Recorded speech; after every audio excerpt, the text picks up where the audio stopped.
तो आज हम इस वीडियो में 3 डिफरेंट इजी डीआईवाई ज्वेलरी बनाना सीखेंगे। तो चलिए वीडियो को स्टार्ट करते हैं। तो आज के हमारे इस डीआईवाई बनाने के लिए हमें चाहिए seed beads, elastic thread, thin wire, कुछ other beads, earring hook, lobster hook और हमें चाहिए कटर और कुछ प्लायर्स। तो चलिए अब प्रोसेस को स्टार्ट करते हैं। तो हमारा पहला डीआईवाई नंबर 1 है इयरिंग्स। तो इयरिंग बनाने के लिए सबसे पहले हमें चाहिए प्लास्टिक थ्रेड। उसको अपने कलाई के नाप से थोड़ा सा एक्स्ट्रा नाप के कट कर लेंगे। प्लास्टिक थ्रेड को मेज़र करने के बाद अब हम लेंगे सीड बीड्स। यहाँ मैं सीड बीड्स लाइट ऑरेंज और लाइट ग्रीन कलर का यूज़ करूँगी। आप अपने ड्रेस के कलर के अकॉर्डिंग बीट यूज़ कर सकते हैं। तो पहले हम 5 लाइट ऑरेंज बीट एक एक कर प्लास्टिक थ्रेड में डालेंगे। उसके बाद लाइट ग्रीन कलर के बीट को थ्रेड के दोनों साइड से इंसर्ट कर देंगे। आगे का प्रोसेस बहुत ही ध्यान से देखिएगा। तो थ्रेड के एक साइड को 2 लाइट ऑरेंज बीड से लूप बनाकर निकाल लेंगे। सेम प्रोसेस रिपीट कर थ्रेड के दूसरे साइड को भी वैसे ही लूप बनाकर निकाल लेंगे। तो अब तक तो आपको पता चल ही गया होगा कि मैं यहाँ पर डेजी फ्लावर बना रही हूँ। तो हमारा हाफ फ्लावर रेडी हो गया है। तो फ्लावर के लुक को कंप्लीट करने के लिए लास्टली हमें चाहिए एक लाइट ऑरेंज बीड और उसको थ्रेड के दोनों साइड से आर पार कर निकाल लेंगे, जैसा कि आप वीडियो में देख ही सकते हैं। अब हमारा छोटा सा प्यारा सा फ्लावर तो कंप्लीट हो गया है। अब लास्टली इसको सिक्योर करने के लिए प्लास्टिक थ्रेड को सारे बीट से आर पार कराने के बाद लास्ट में एक नॉट टाई कर लेंगे। एंड गाइज, मुझे नहीं पता कि आपको ये प्रोसेस समझ आया भी कि नहीं, बट आपको कोई भी प्रॉब्लम है तो आप मुझे कमेंट सेक्शन में बता सकते हैं और मैं कोशिश करूँगी कि उस पर डिटेल वीडियो बना सकूँ। नाउ नॉट टाई होने के बाद एक्स्ट्रा प्लास्टिक थ्रेड को कटर से कट कर लेंगे। अब लाइटर के हेल्प से एंड को भी सिक्योर कर लेंगे।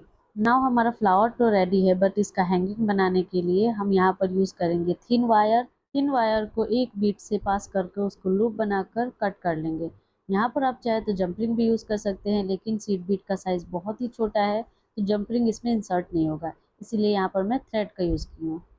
नाउ अब हम लेंगे इयरिंग हुक। इयरिंग हुक के एंड को इलार्ज कर इसमें अपना डेजी फ्लावर इंसर्ट कर देंगे। ये इयरिंग हुक आपको इजीली मीज़ो पर मिल जाएगा। नाउ अब डेजी फ्लावर को इंसर्ट करने के बाद उसको भी सिक्योर कर लेंगे। नाउ अब हमारा इयरिंग बनकर तैयार हो गया है। एंड गाइस, आप देख ही सकते हैं कि कितना ज़्यादा प्यारा और छोटा सा है। तो अब चलते हैं हमारे डीआईवाई नंबर 2 पर, जो कि है ब्रेसलेट। तो ब्रेसलेट बनाने के लिए हमें चाहिए इलास्टिक थ्रेड और डिफरेंट टाइप के बीड्स। एंड ऑफ कोर्स आपके पास ऐसा सेम बीट तो होगा नहीं, तो आप अदर कोई भी डिफरेंट बीट लीजिएगा, उसको 4 डिफरेंट साइज में असेंडिंग ऑर्डर में रखिएगा। मैं यहाँ पर कलर कंट्रास्ट भी ली हूँ क्योंकि हमारा थीम है ऑरेंज और ग्रीन, तो हमारा बीट्स भी यही 2 कलर में है। तो सबसे पहले हम सबसे बड़ा वाला बीट डालेंगे, उसके बाद से ग्रीन में जो मिडिल साइज का बीट है उसको इंसर्ट करेंगे। एंड देन 5 सीड बीट जो कि ऑरेंज कलर का मैं ली हूँ उसको इंसर्ट करेंगे। एंड नाउ अगेन हम लेंगे मिडिल बीट जो कि ऑरेंज कलर में है, उसको इंसर्ट कर देंगे। अब मिडल बीट से एक थोड़ा सा बड़ा बीट है उसको इंसर्ट करेंगे। And then same process repeat करेंगे, पहले ऑरेंज, फिर 5 seed bead and then middle green colour use करेंगे एंड देन सबसे बड़ा वाला। आप बीट को अपने ड्रेस के अकॉर्डिंग किसी भी कलर में रख सकते हैं, लेकिन बीट का साइज 4 डिफरेंट शेप का होना चाहिए।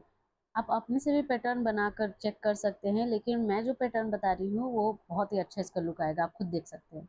बिकॉज ये पैटर्न बहुत से एक्सपेरिमेंट करने के बाद मिला है। अब अपने हैंड के अकॉर्डिंग इसको नाप लेंगे एंड लास्ट में नॉट टाई कर लेंगे। और अगर आप कभी प्लास्टिक थ्रेड का यूज़ किए होगे तो आपको पता होगा कि आप एक बार जब नॉट टाई करोगे तो वो खुल जाता है। तो इसका नॉट टाई करने का भी एक तरीका है, आप नॉट को 2 बार घुमाएंगे देन उसको टाई करेंगे। तो फाइनली हमारा ब्रेसलेट भी बनकर तैयार हो गया है। और अगर आपको डर है कि ये टूट जाएगा तो इसका दूसरा तरीका भी है मेरे पास, चलिए वो भी बताती हूँ। तो सेकंड टाइप के लिए हमें चाहिए प्लास्टिक थ्रेड, लॉकर और जंप रिंग्स, एक चार्म और एक छोटा सा चैन का टुकड़ा।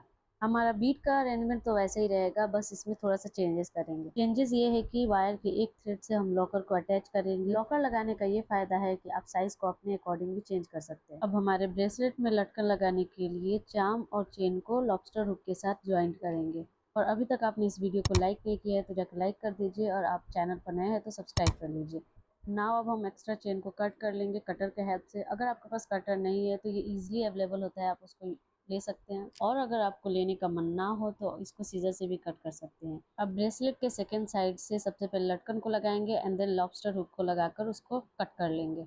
तो फाइनली हमारा सेकंड टाइप का ब्रेसलेट भी कंप्लीट हो गया है। इसको आप पहनकर आप देख सकते हैं अपने साइज के अकॉर्डिंग। इसका लुक भी ऑलमोस्ट पिछले वाले की ही तरह है, लेकिन लटकन लगाने के बाद जैसे कि हमारे ब्रेसलेट में 4 चांद लग गया हो। तो चलते हैं हमारे DIY नंबर 3 पर, जो कि है रिंग इन 2 डिफरेंट स्टाइल। तो फर्स्ट स्टाइल के लिए हमें चाहिए इलास्टिक थ्रेड और कुछ सीड बीट। सीड बीट को अगेन हम अपने थीम के अकॉर्डिंग ही रखेंगे, ऑरेंज और ग्रीन। तो सबसे पहले 2 ऑरेंज बीट इंसर्ट करेंगे and then 1 green bead insert करेंगे एंड इसी प्रोसेस को रिपीट कर कर अपने साइज के अकॉर्डिंग इसको बना लेंगे। एंड फाइनली नॉट को टाई करने के लिए इलास्टिक थ्रेड को 2 बार मोड़ेंगे एंड देन उसको नॉट टाई कर लेंगे और एक्स्ट्रा पार्ट को कट आउट कर लेंगे और थोड़ा सा फायर के हेल्प से एंड को सिक्योर कर लेंगे। तो हमारा पहला सिंपल और इजी सा रिंग बनकर तैयार हो गया। Now for the second style, यहाँ पर हम प्लास्टिक थ्रेड का यूज़ करेंगे। अगेन हम एक डेज़ी फ्लावर बनाएंगे, तो उसको बनाने के प्रोसेस मैं पहले ही बता चुकी हूँ आपको, इसीलिए वीडियो थोड़ा सा फास्ट है। तो सबसे पहले 5 लाइट ऑरेंज बीड को एक एक करके प्लास्टिक थ्रेड में डालेंगे। उसके बाद से लाइट ग्रीन कलर के बीड को थ्रेड के दोनों साइड से इंसर्ट कर देंगे एंड देन थ्रेड के एक साइड को दो लाइट ऑरेंज बीड के साथ लूप बनाकर निकाल लेंगे एंड लास्टली हमें एक लाइट ऑरेंज बीट लेने के बाद उसको दोनों थ्रेड से आर पार निकाल लेंगे। तो अगेन हमारा डेजी फ्लावर बनकर तैयार हो गया है। नाउ अब आगे के लेंथ के लिए 2 लाइट ग्रीन कलर लेंगे एंड दोनों साइड में 1 बाय 1 करके इंसर्ट कर देंगे। डेजी फ्लावर बनाने के बाद आप पैटर्न को जैसे चाहे वैसे रख सकते हैं, कलर को भी आप जैसे चाहे वैसे रख सकते हैं, या फिर आप इस पैटर्न को भी यूज़ कर सकते हैं, आप कलर चेंज कर कर। नाउ ग्रीन कलर इंसर्ट करने के बाद अब हम लाइट ऑरेंज कलर यूज़ करेंगे। लाइट ऑरेंज कलर 3 बीट हम यूज़ करेंगे ईच साइड और इसी प्रोसेस को रिपीट करते करते हम अपने लेंथ के अकॉर्डिंग इसको बना लेंगे। अगर आपको मेरे आर्ट एंड क्राफ्ट अच्छे लगते हैं तो आप मुझे इंस्टाग्राम पर भी फॉलो कर सकते हैं फॉर मोर अपडेट्स। फाइनली अपने साइज़ के अकॉर्डिंग पैटर्न बनाने के बाद लास्ट में नॉट टाई कर लेंगे। नॉट अगेन हम वैसे टाई करेंगे 2 बार लूप बनाकर और एक्स्ट्रा पार्ट को कट कर लेंगे। तो फाइनली हमारा सेकंड टाइप का रिंग भी बनकर तैयार हो गया है। तो इतने इजी तरीके से हमारा इतना ब्यूटीफुल सा रिंग तैयार हो गया है। अब इसका सिनेमैटिक शॉट तो बनता ही है।